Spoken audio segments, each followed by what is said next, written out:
Bonjour et bienvenue à cette 9e partie de notre série sur l'assurance, la certitude et la joie du salut. Particulièrement dans cette 9e partie, j'aimerais parler de cet aspect-là, la joie et le bonheur du salut. Et j'aimerais lire avec vous en 1 Jean, chapitre 1er, des versets auxquels j'ai déjà fait référence dans des parties précédentes de notre série. Nous lisons 1 Jean 1, verset 3 à la fin.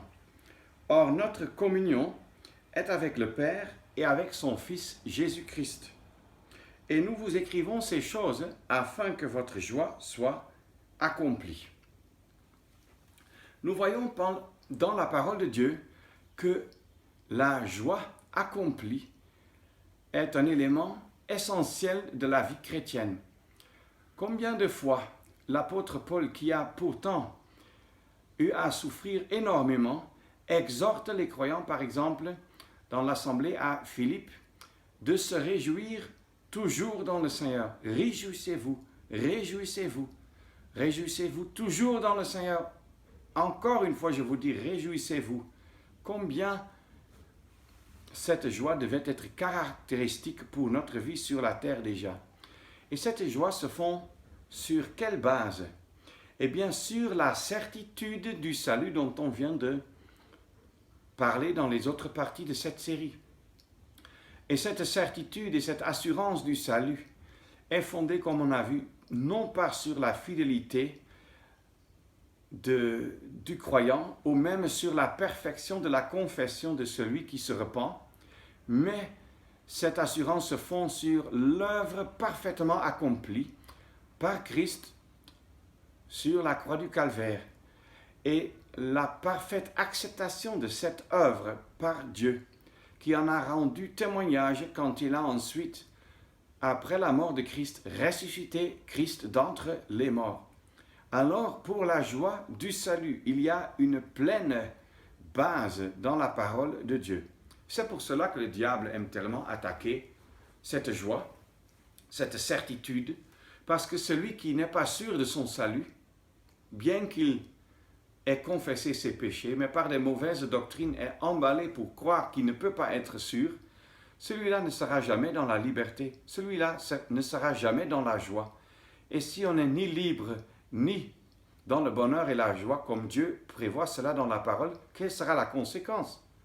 Évidemment, la conséquence, c'est que nous tournons en rond, étant constamment en souci, et nous ne serons jamais des adorateurs en réalité. Peut-être pendant certains moments, nos émotions prendront le dessus durant l'un ou l'autre culte, et là, nous allons même chanter de toute force pour glorifier Dieu, mais le lendemain, on voit que, je suis encore tellement en bas, déprimé, découragé par mes propres émotions.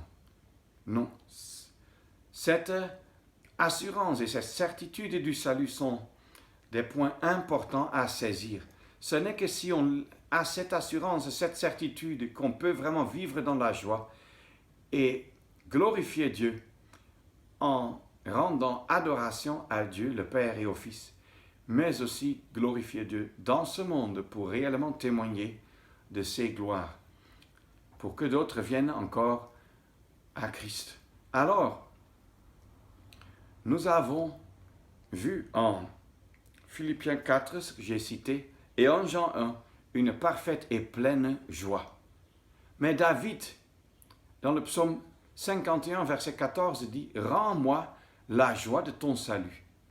Nous devons d'abord comprendre ceci, que David était sous la loi, un Israélite dans l'Ancien Testament. Ce n'est pas la même chose qu'un chrétien de nos jours.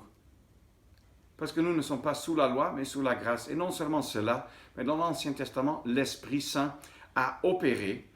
Dans le Nouveau Testament, en acte 2, et à partir d'acte 2, le Saint-Esprit vient habiter sur cette terre dans chaque croyant. C'est déjà une différence.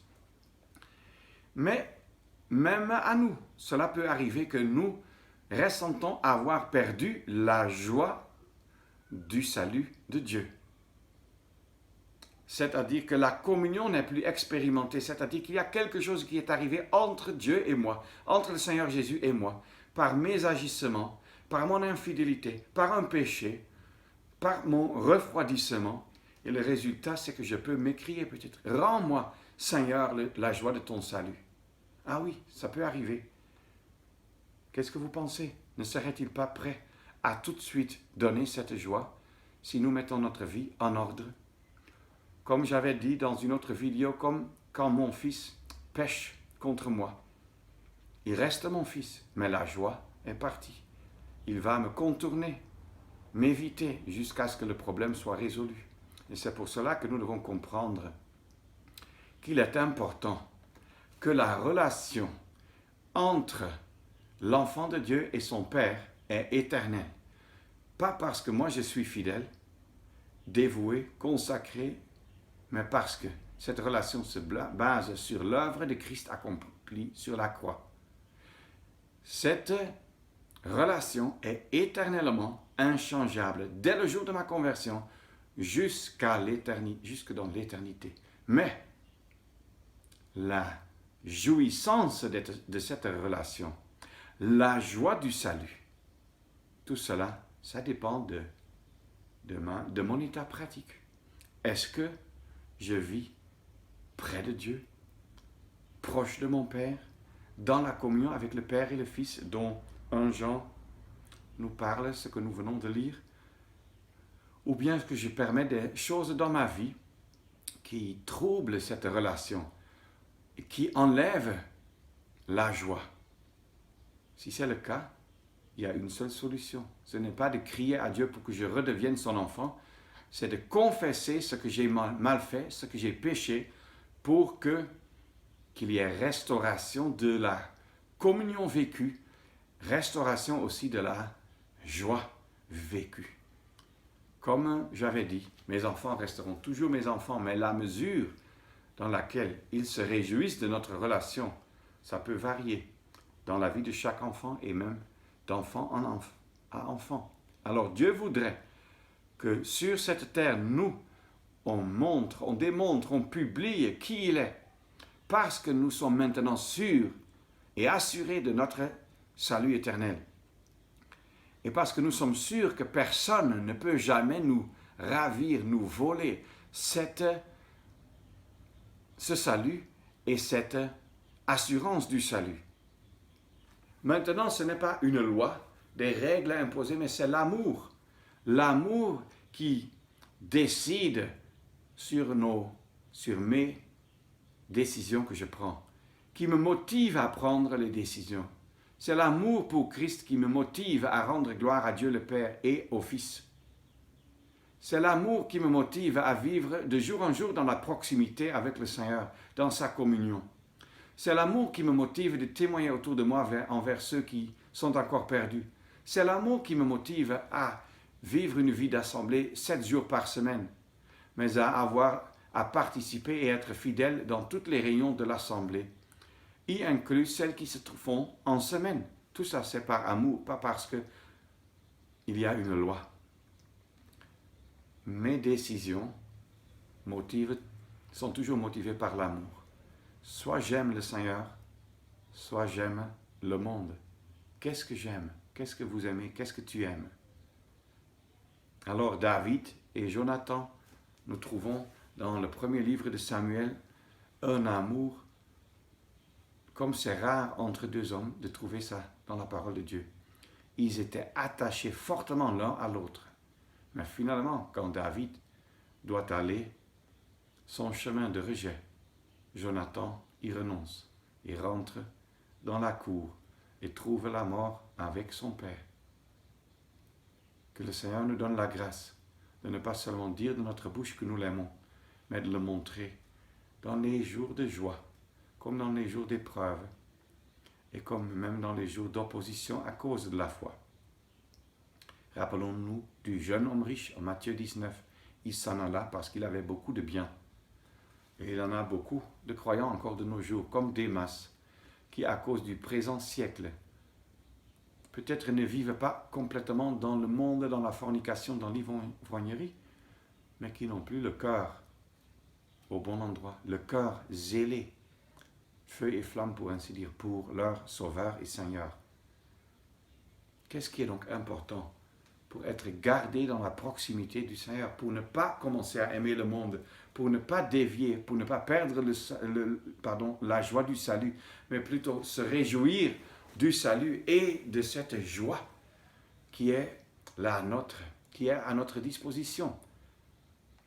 Il y a des mesures de sécurité, des garde-fous qui sont à respecter. J'en ai trouvé quelques-uns que je voudrais partager avec vous. Et la première est sans aucun doute la parole de Dieu, la lecture de la parole de Dieu, la méditation de la parole de Dieu. Cette méditation est une joie et stimule la joie et amène à davantage de joie. Tout d'abord, la parole, ou par la parole de Dieu, Christ lave et sanctifie son assemblée, et donc aussi moi en personne, comme nous le voyons aussi en Jean 13. Dans les psaumes, par exemple, psaume 119, verset 9, il est clair que le jeune homme doit garder le chemin selon la parole de Dieu. C'est ainsi qu'il sera gardé et protégé donc du mal. Nous trouvons aussi que la lecture de la parole de Dieu est une joie et une nourriture. Nous trouvons cela chez le Seigneur Jésus lui-même, en Ésaïe 50, où chaque matin, il ouvrait ses oreilles pour écouter la voix de son Dieu. Nous trouvons même le prophète Jérémie dire que quand la parole de Dieu est venue, il l'a mangée. C'était pour lui du réconfort, une consolation pour son cœur. Alors, la lecture de la parole, c'est autre chose que la lecture rapide d'un feuillet de calendrier. La lecture de la parole, c'est quand on s'assoit calmement, un peu à l'écart, que ce soit dans ta propre chambre, mais si tu n'en as pas, peut-être quelque part au champ, dans la forêt, là où tu peux trouver du calme, et tu prends la Bible et tu la lis calmement. Tu réfléchis. Seigneur, qu'est-ce que tu me montres de ta propre personne, par tes actes, par les enseignements? Seigneur, qu'est-ce que tu me montres pour moi-même? Qu'est-ce que je peux en profiter pour mieux te connaître, pour mieux connaître tes pensées? C'est plusieurs questions qui peuvent se poser. Ce n'est pas chaque passage de la parole de Dieu qui est littéralement appliqué pour nous. Par exemple, ce qui a été donné comme la loi en Israël n'est pas pour nous. Mais il y a toujours des leçons que je peux y apprendre. Alors le psaume 119 nous montre que méditer la loi de Dieu à l'époque, méditer la parole de Dieu maintenant, c'est une joie. C'est comme le fait de trouver un trésor caché, comme ça que le psalmiste le dit. Si on le fait, on sera protégé contre le refroidissement, l'éloignement, la déviation. Un deuxième élément, c'est la prière. Ça aussi engendre la joie, parce que quand dans la parole, Dieu parle à moi, moi dans la prière, je peux parler avec lui. Je peux parler à lui, je peux lui dire mes besoins, mes soucis, mes joies, là où je suis reconnaissant. Parce que la prière, ce n'est pas seulement demander, c'est aussi supplier et c'est aussi rendre grâce, c'est-à-dire dire merci de tout son cœur. Nous oublions souvent ce dernier point. Parler avec Dieu dans une relation intime. Daniel a su le faire même quand il était pleinement opposé, contrarié, dans la haine par ses ennemis. Alors prier, ce n'est pas réciter le Notre Père, ce n'est pas réciter une prière quelconque, programmée, préfixée, mais c'est parler du fond de son cœur, de tout ce qui occupe le cœur. Et nous sommes encouragés, par exemple, en Romains 12, à persévérer dans la prière, et aussi en 1 Thessaloniciens 5, de toujours prier et de toujours rendre grâce. Un troisième élément qui peut nous protéger et nous garder dans la joie du salut, c'est la question de la communion avec d'autres, le choix des amis. Ce qu'on peut brièvement dire, c'est évite les amis qui t'éloignent du Seigneur et de sa parole. Que ce soit des amis incrédules, là c'est déjà clair, mais même de ceux qui sont sauvés mais qui ne vivent pas réellement avec Christ. tu vas constater tôt ou tard qu'il ne m'approche pas de Christ. On discute de tout, on critique les frères, on critique les prédications, on critique toutes sortes de choses. Ça ne m'approche pas du Seigneur. Je les évite désormais. Cherche alors les bons amis, les bons frères et sœurs avec lesquels on peut vraiment être un cœur, une âme pour s'encourager. Ça, c'est de la joie. Ne t'assois pas dans le cercle des moqueurs comme le psaume 1er nous le dit. Alors, dans Luc 15, nous trouvons les amis, les soi-disant amis du fils prodigue. Mais dès que son porte-monnaie était vide, eux, ils étaient partis. Ce n'est pas de vrais amis. Dans les Proverbes, entre autres chapitre 7, nous trouvons de clairs avertissements pour les garçons, pour les jeunes hommes, d'éviter la compagnie des femmes, en général et particulièrement des femmes de mauvaise renommée, de mauvaises intentions. Et ça ne s'applique pas seulement à la prostitution pratiquée, mais aussi sur l'Internet, chatroom, ainsi de suite. Évitons cela, ce n'est pas à la gloire de Dieu. La mauvaise compagnie corrompt les bonnes mœurs. C'est 1 Corinthiens 15, verset 33 qui nous le dit. Aux Pays-Bas, il y a un adagio qui dit « Raconte-moi qui sont tes amis et je vais te raconter qui tu es. » Le choix de tes amis dit beaucoup. On dit beaucoup sur la personne que tu es ou que tu voudrais être. Pour rompre avec certains amis, pour les éviter désormais, il y a besoin de courage. Mais rappelons-nous, dans les Actes, tu trouves les apôtres qui ont été même flagellés, maltraités, et ils se sont réjouis de ce qu'ils ont été estimés dignes de porter l'opprobre de Christ. Cherche les bons amis, la bonne compagnie, 7 jours par semaine. Tu ne peux pas éviter tes collègues, tes camarades de classe, mais qui ne deviennent pas tes amis si eux, ils ne t'approchent pas du Seigneur. Il y a encore une autre mesure de protection pour te garder dans la joie du salut. Et pour me garder là-dedans, c'est le témoignage. Montrer publiquement de quel côté ou du côté duquel tu te trouves. Si c'est moitié-moitié, moitié pour le Seigneur, moitié pour le monde, ce sera la pente, la dérive, de plus en plus, vers le découragement, le refroidissement, jusqu'à ce que tu perdes tout. Pas ton salut éternel, mais toute conscience de ce salut, toute joie de ce salut, oui. Pense à Lot. Il est appelé dans le Nouveau Testament une âme juste. Alors que dans l'Ancien Testament, on voit qu'il se rapproche de plus en plus du monde. Il vit pleinement là-dedans. Ses yeux sont tournés vers les choses, les biens matériels de ce monde. Il accepte l'immoralité tout autour de lui. Et finalement, il perd tout. Sa maison, ses biens, sa femme,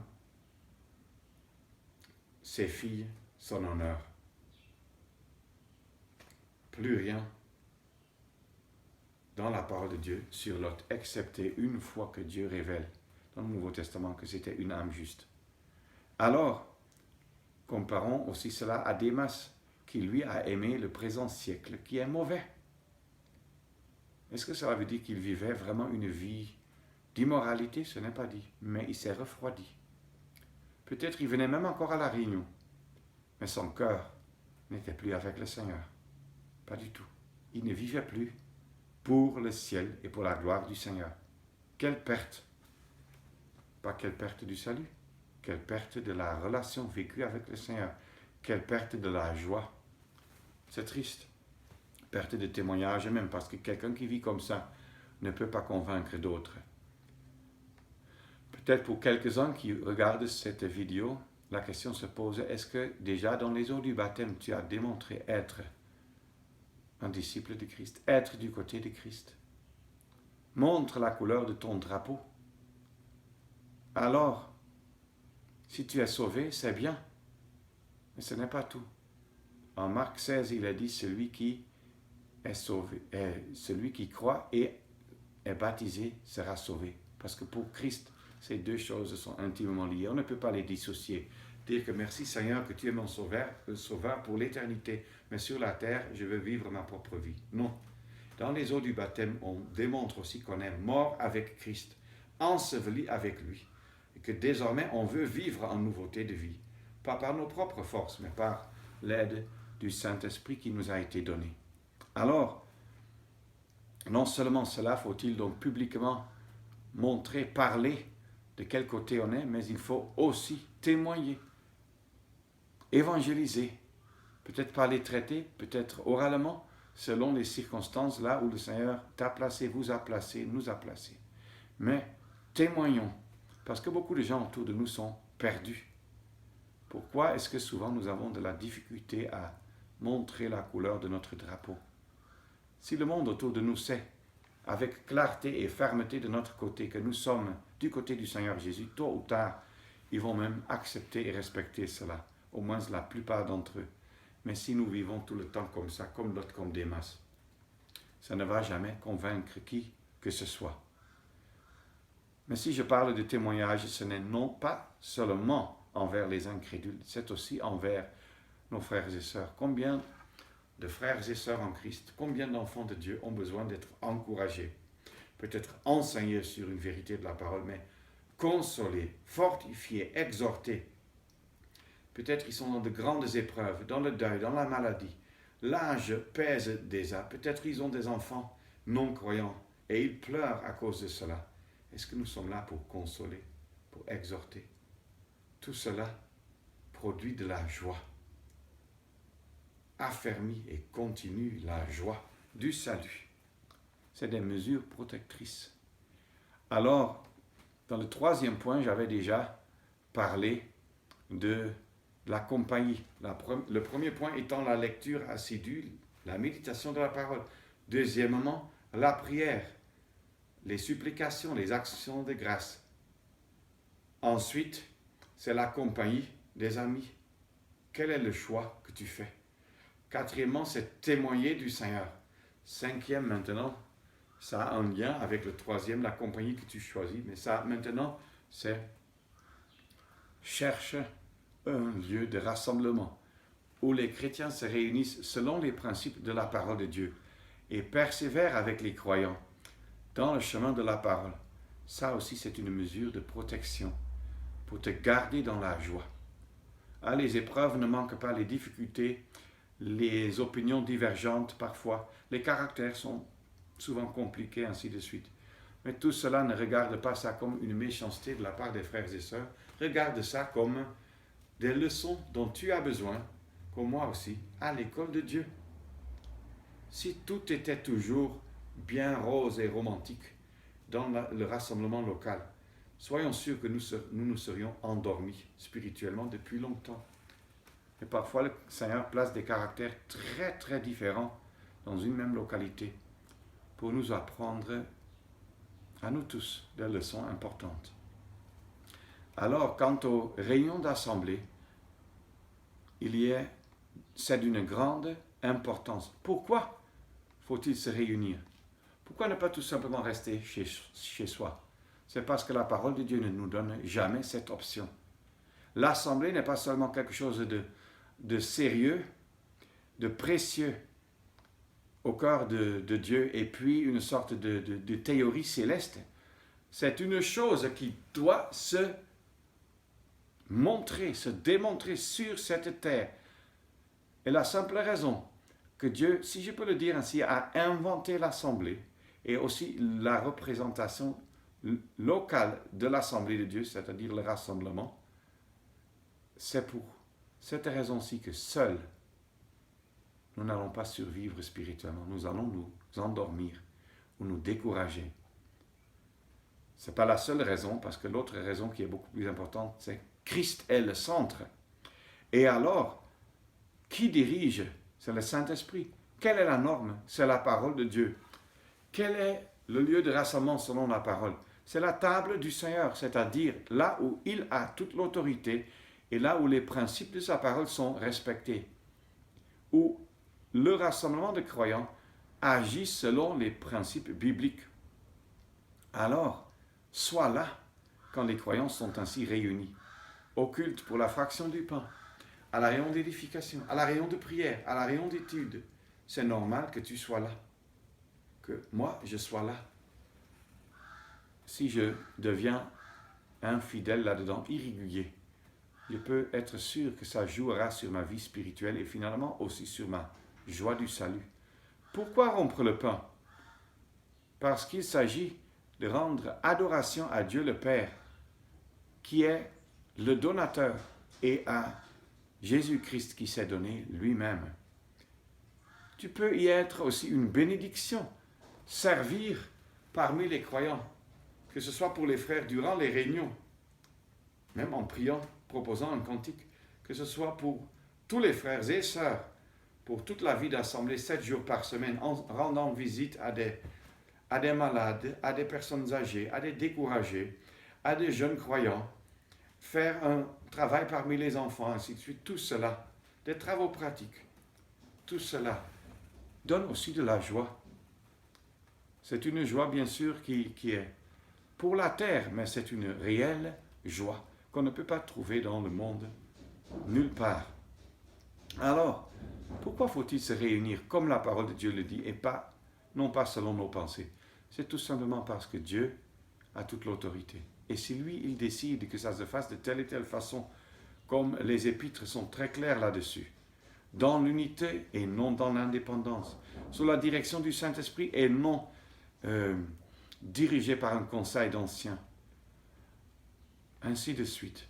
C'est des principes bibliques très clairs, en séparation du mal et en exerçant donc la discipline dans la maison de Dieu comme convient, comme sied à la maison de Dieu pour toujours. Tout cela montre qu'il a tous les droits pour nous prescrire comment ça doit se faire. Soyons tout simplement obéissants, c'est pour notre joie. Si nous obéissons et si nous sommes fidèles dans la vie d'assemblée, le 5e point, alors le résultat sera une joie pour Dieu, une joie pour le Seigneur Jésus, une joie pour ceux qui nous entourent comme croyants et une joie pour mon propre cœur. Et ça peut même s'agrandir de plus en plus, sous condition que je continue à vivre dans la communion, que je sois tout près de lui. Cette joie va me protéger, va me garder tout près du Seigneur Jésus, va aussi me garder contre les doutes qui peuvent monter à certains moments de découragement. Moi, par ces quelques études, j'ai pu démontrer juste quelques éléments de la parole de Dieu, quelques passages de la parole de Dieu qui prouvent avec certitude et qui soulignent qu'il y a une assurance et une certitude éternelle pour ceux qui croient en Jésus-Christ, qui sont dans le Christ Jésus. Et j'en suis reconnaissant que, en plus de cette assurance, Dieu nous la donne aussi comme une joie. Et que le Seigneur nous donne d'être dans un tel état que cette joie nous caractérise. Je répète, si on est une fois enfant de Dieu, on ne peut plus se perdre. Mais ce qu'on peut perdre pour un temps sur la terre, c'est le fait d'être conscient de ce salut, de cette relation d'enfant de Dieu. On peut perdre la joie et la jouissance de tout cela, mais pas la chose elle-même. Mais que le Seigneur nous donne alors chaque fois de nouveau de revenir à lui et de continuer à vivre fidèlement pour sa gloire. Ce sera une joie pour son cœur et pour le tien, le vôtre, le mien. Qu'il nous vienne en aide. Alors, je répète encore une fois, je vous supplie, alors, approfondissez vos connaissances dans la parole de Dieu. Vous allez vous réjouir combien de bénédictions que Dieu vous donne. Ce comble de bénédictions, cette abondance de bénédictions, tant de sûreté et de protection éternelle. Tant de certitude que Dieu nous donne, tant de joie dans le Seigneur qu'il nous donne. Cela va vous m'amener à plus de consécration, de dévouement, de jour en jour, plus de reconnaissance, d'action de grâce, de louange à la gloire de Dieu à cause de sa fidélité et de sa bonté, plus d'adoration, voyant le cœur du Père qui a été révélé dans le Christ Jésus. Alors que toute la gloire, l'adoration et la louange lui reviennent. Si vous avez des questions à ce sujet, n'hésitez pas de consulter les sites qui sont recommandés dans sur notre canal pour y trouver même des articles qui peuvent vous aider davantage et qui ont beaucoup plus de références que ce que je n'ai pu citer pour que vous puissiez réellement mieux saisir la profondeur, la grandeur, l'immensité du salut qui est appelé un si grand salut dans la parole. Que Dieu vous bénisse pleinement, qu'il vous donne de pleinement vous réjouir de sa pleine bénédiction du salut. Qu'il soit avec vous de jour en jour.